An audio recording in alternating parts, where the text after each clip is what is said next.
As we continue our study of the elements and structures of a worldview, I'd like to start by asking you a question, those of you who are here in this room. How many of you have photo albums at home that include pictures of yourself from your childhood? Let me see. Those things are kind of interesting. We almost all keep those keepsakes, don't we? One of my favorite pictures that I have at home is a picture of myself and my best friend at age 3.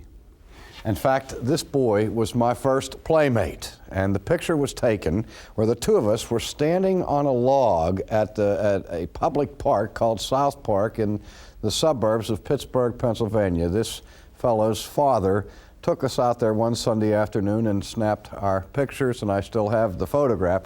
And both of us are standing there on the log holding hands, and we're wearing short pants and jacket, you know, white shirt, little Lord Fauntleroy, and the whole bit. And this fellow's name that appears in this keepsake is Donnie Werlow. Donnie lived 2 doors up from me when I was growing up in the suburbs of Pittsburgh in western Pennsylvania. And we were inseparable buddies when we were 3 and 4 and 5 and 6. We began to drift apart a little bit after that because we had such diverse interests. I remember that every Christmas morning, as soon as I opened up my presents and accumulated the toys that were there, when that rite and ceremony was over, first thing I did after I left the house was go straight up to Donnie's house to see what Donnie got for Christmas. And likewise, you know, then he'd come back on down to my house and I'd show him what I got. When I was 6 years old, I'll never forget, I opened up the Christmas presents and there was a complete football uniform, a child's version of the Pittsburgh Steelers. I said, shoulder pads, helmets, you know, the whole thing. I couldn't wait for Donnie to see it. I went up to Donnie's house dressed in my football uniform.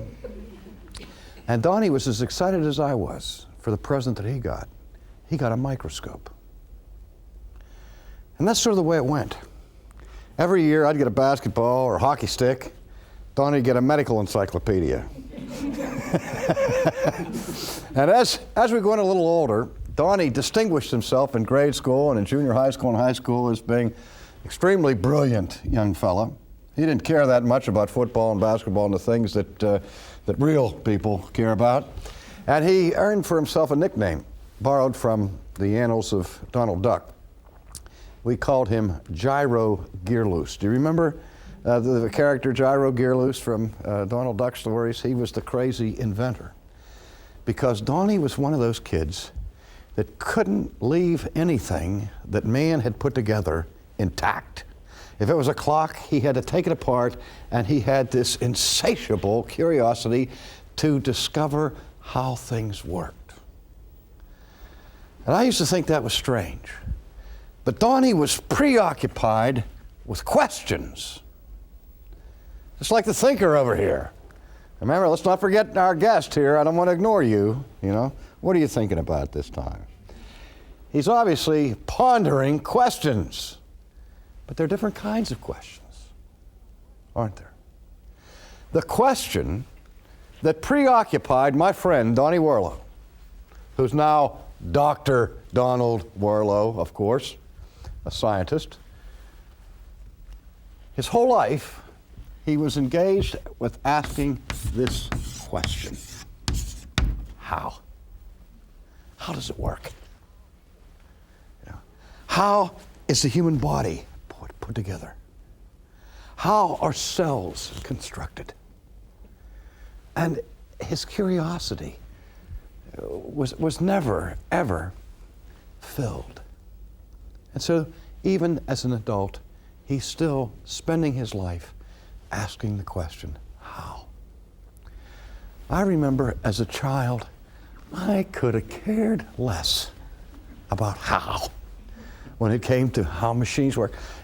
When I got my driver's license and I drove my parents' car and the car broke down, I would unlatch the hood of the car, open the hood and look in there, and all I could say was, well, there's still a motor here. And I closed it. The only reason I really opened the hood and looked in there in the first place was that was expected of a male whose car broke down, that he was supposed to at least open the hood and look. I don't know what he was looking for, because I didn't know the difference between a cam and a rotator cuff. Okay. I still don't, because I just never was interested in the how questions. But I ask questions too. The question that haunted me from the earliest days of my life. In fact, I can remember walking down another pathway on the way to school. We walked about a mile to school like Abraham Lincoln used to do through the snow. And the last quarter of a mile was in front of this large building, and their parking lot was protected by telephone poles that were rolled up at the end of the parking space, and we used to balance along these poles that were lying on the ground there. And as I used to do that, I used to think a lot, and I would be balancing my way across there thinking about, why do I have to spend 5 days of the week doing what I hate to do so that I can have 2 days doing what I like to do? Because I hated school. And I couldn't understand why I had to go there all the time. And that was my question.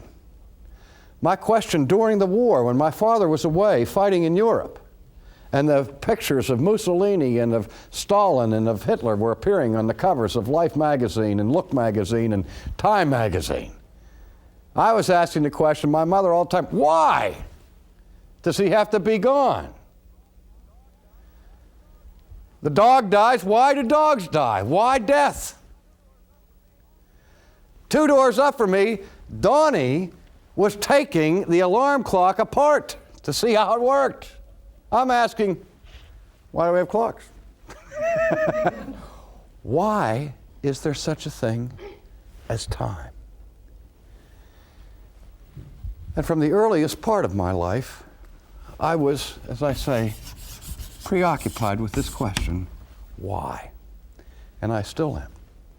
And the question why took me in my own pursuit of understanding my life and my world beyond the mere examination of objects as they appear to the naked eye.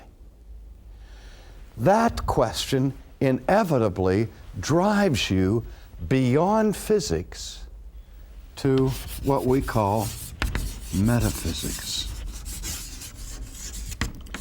We know the academic discipline that we're all forced to take an introductory aspect of in high school called physics. Metaphysics searches for that which lies above and beyond the scope of the physical. Metaphysics is not something that is indulged in simply by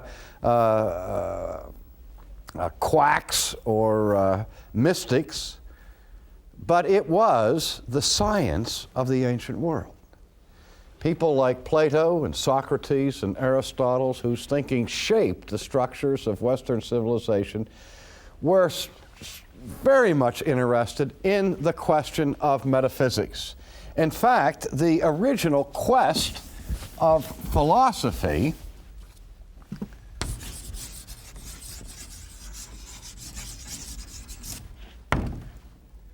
was a metaphysical pursuit. The ancient philosophers, though they disagreed on various points of philosophy, all were engaged in the quest for what we call ultimate reality.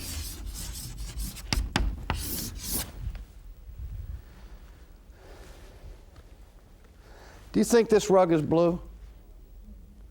Do you? Don't be afraid to answer me. Sure. Why? Which rug? This rug. Yes. Why? Well, it appears to be blue. It appears to be.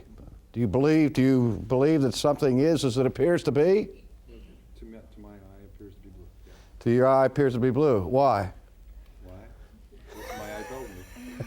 Your eye told you that. Why?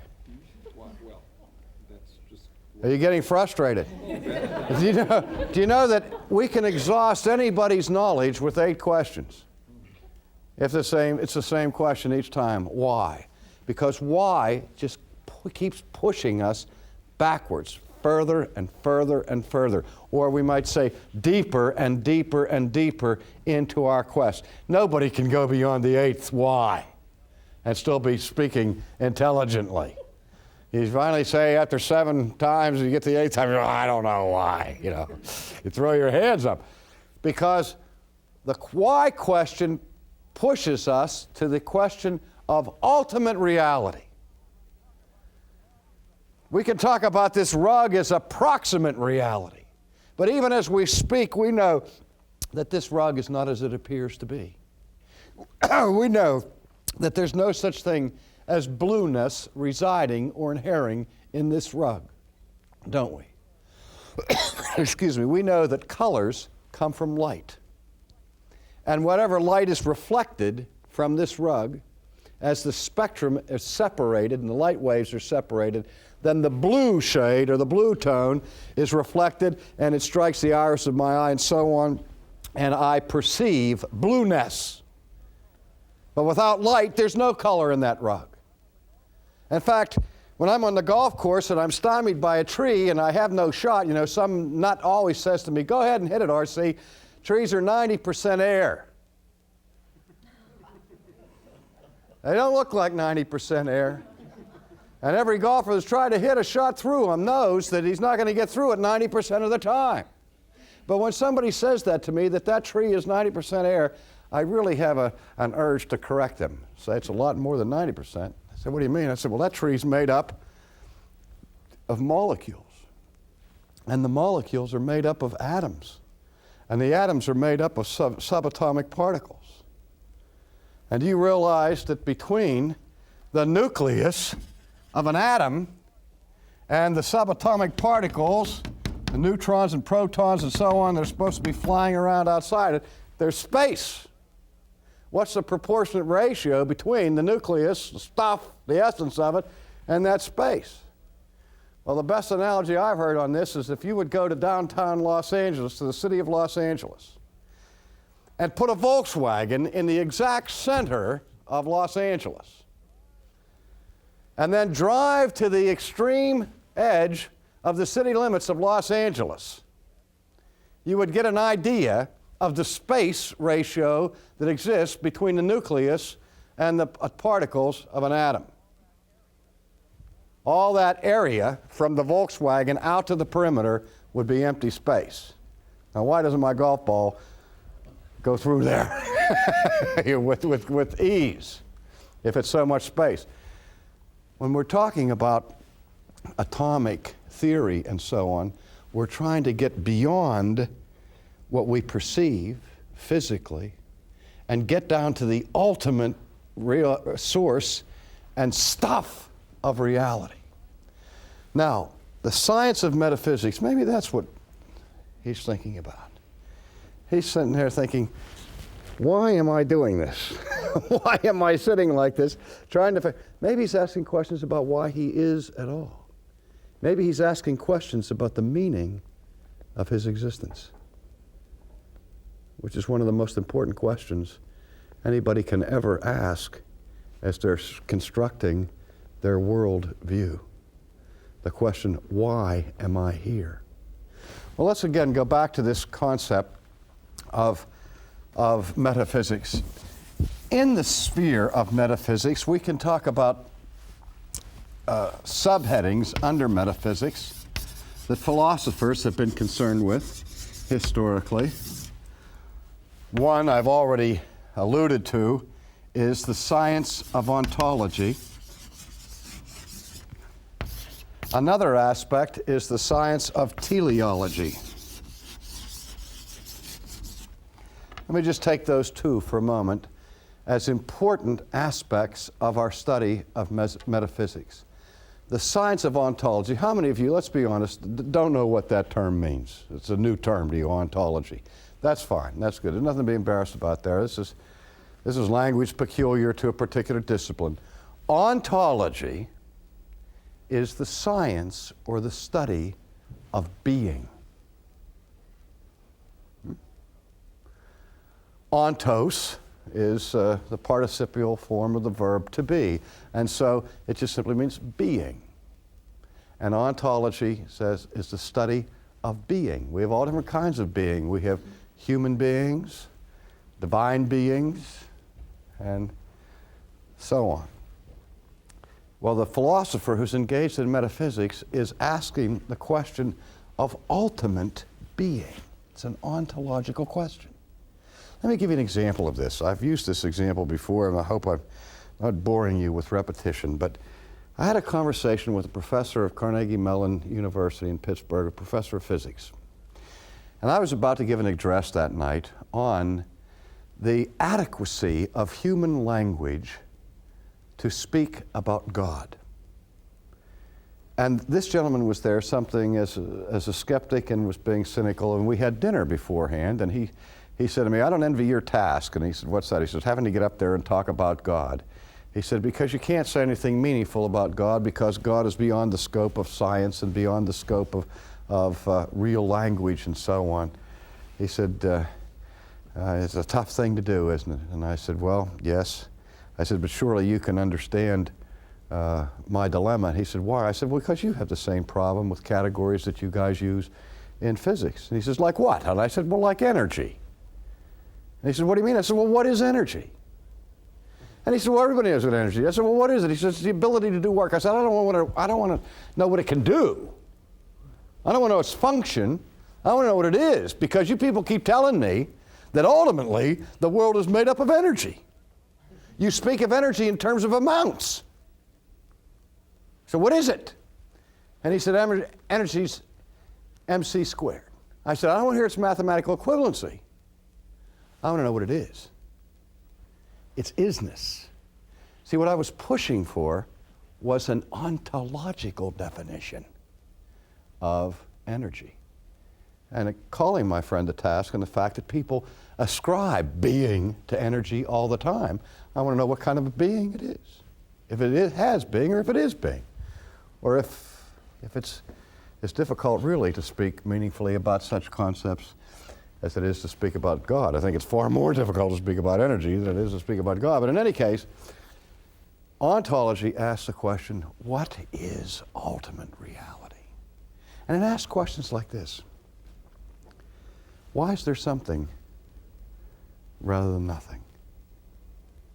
Did you ever ask that question? Not why am I here, but why is anything here?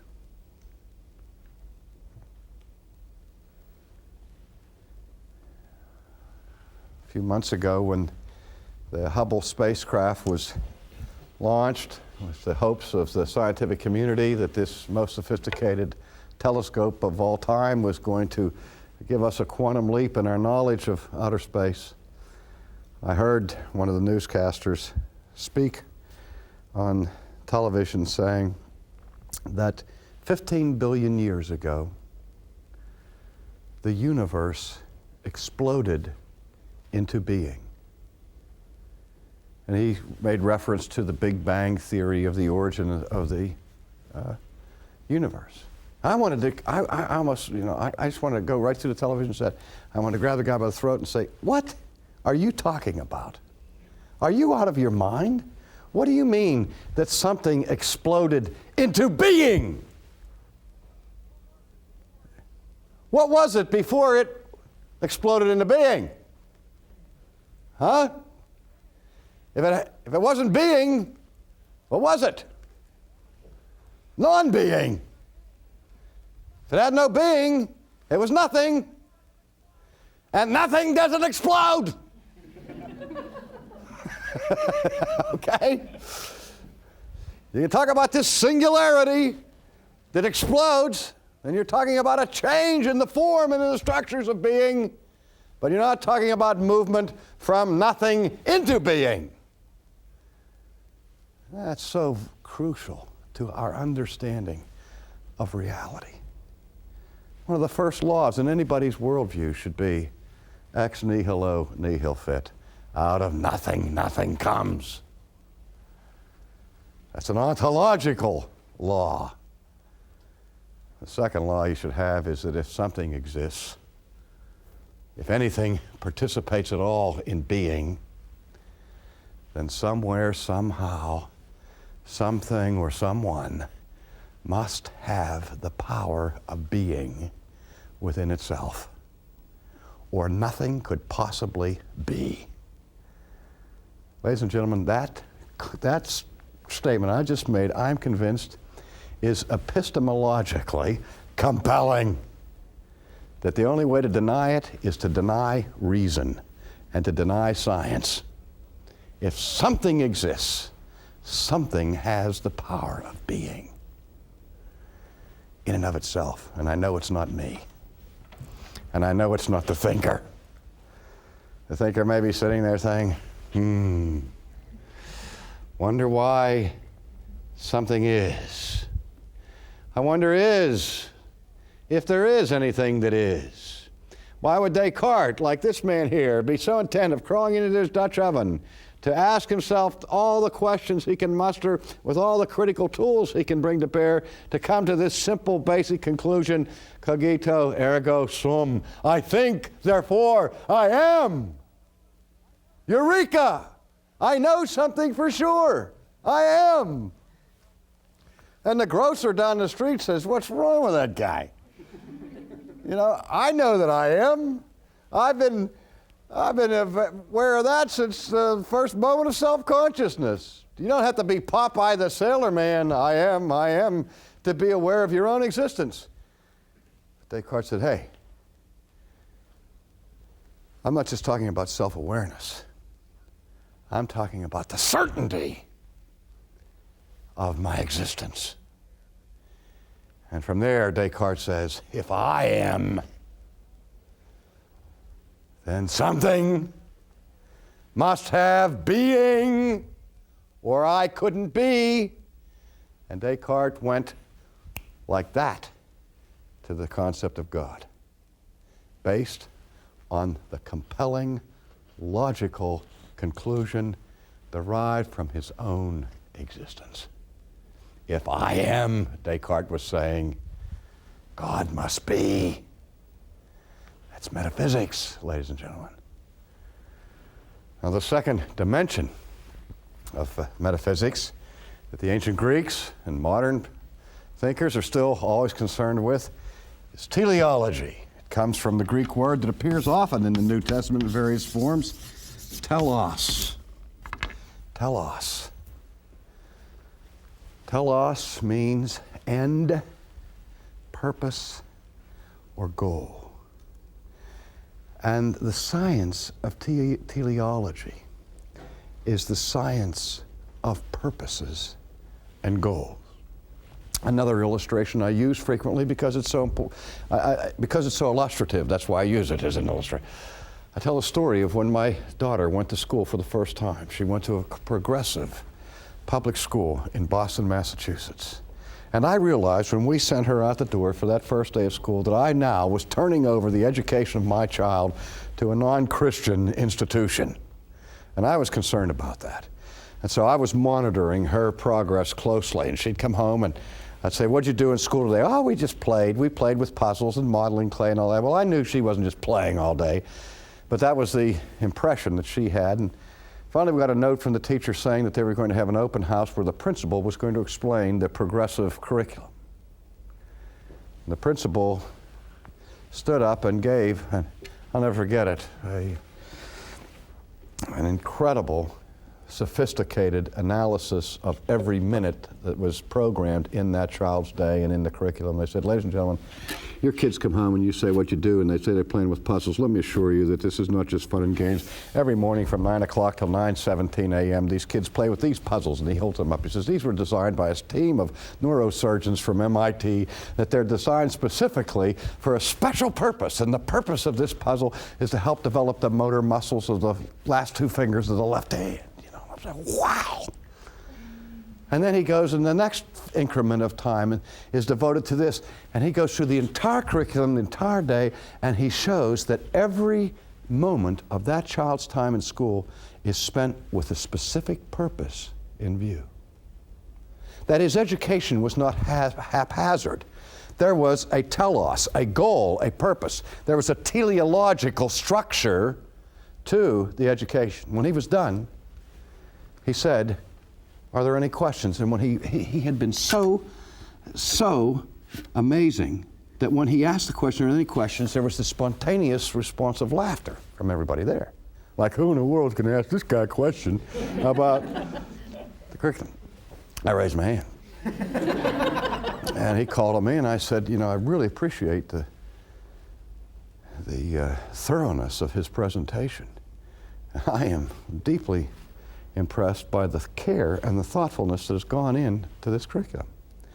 That every single thing has a purpose. I said, but my question is this: what's the overarching purpose that governs or determines what individual particular purposes you implement in the curriculum?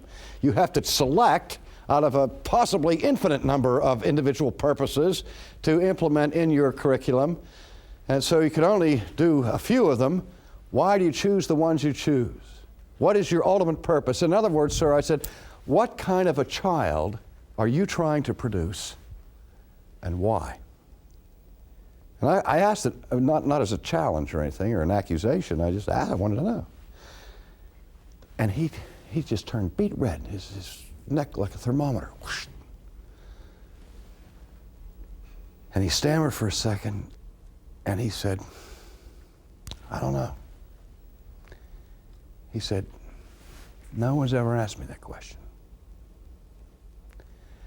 And I said, "I profoundly appreciate your honesty and your candor here, but your answer terrifies me."